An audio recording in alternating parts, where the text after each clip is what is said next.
හිරිපොද වැස්සට ආදරය කරන ඔයාලව ගොඩාක් ආදරෙන් පිළිගන්නවා. ඉතින් මම අද කතා කරන්න සූදානම් වෙන්නේ ආත්මි දෝනි අරන් ගියාට පස්සේ ඇත්තටම අරුෂ් ඇවිල්ලා තිදස් මුණ ගැහිලා සිද්ධ වෙන ප්‍රශ්නයක් සම්බන්ධව.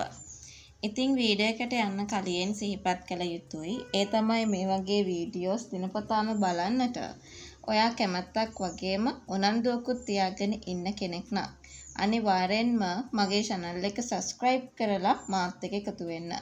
ඒ වගේම like කරන්න, comment කරන්න, තවත් නොදන්න යාළුවෙක් වෙනුවෙන් අනිවාර්යෙන්ම share කරන්නත් අමතක කරන්න නම් එපා. හිරිපොද වැස්ස කතාවේ ආත්මිකත්ව මේ තීරණයත් එක්ක කතාවේ කුතුහලයක් සහ උණුසුම් තත්ත්වයක් නිර්මාණය වෙලා තියෙනවා.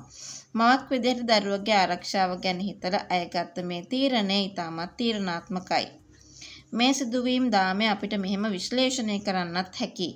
ආත්මික තීරණය සහ දරුවගේ ආරක්ෂාව.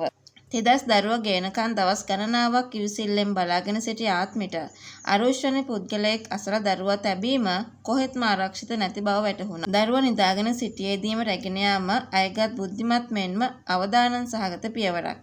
මෙයින් නැගේ මාතෘ සෙනෙහස සහ ධෛර්යය මැනවින් පෙන්නනවා. අරුෂ් සහ තිදස් අතර ගැටුමක් නිර්මාණය වෙන්නට පුළුවන්.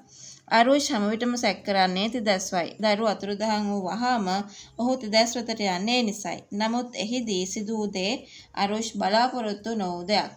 වැරදි සැකය. තිදස් දරුවා රැගෙන ගිය බවට අරුෂ් කළ චෝදනාව පදහම් විරහිතයි. ඉවසීමේ සීමාව පැන ගිය තැන තිදස් අතින් අරුෂ් ගුටි කෑම ප්‍රේක්ෂකයන්ට යම් සහනයක් ගෙන දුන්න අවස්ථාවක් වෙන්න ඇති. මොකද අරුෂ් දිගින් දිගටම කරපු කරදරවලට හොඳ පිළිතුරක් ඉදිරියට කුමක් සිදු වෙයිද?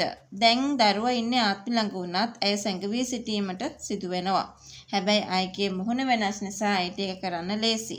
හැබැයි ඒ වුණාට ආත්මි තීරණය කරන්න පුළුවන් දරුවව නැවත වතාවක් තිදස්ට දෙන්න.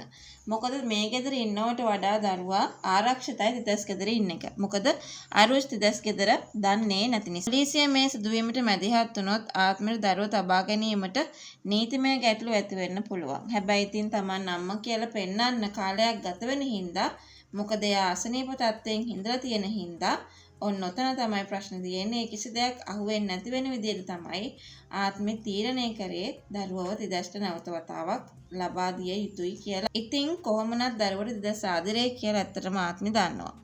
අරුෂ් ගුටි කාලා පරාජිතව ගියත් ඔහු ලේසියෙන් අතහරින ජාතිය කෙනෙක් නෙමෙයි.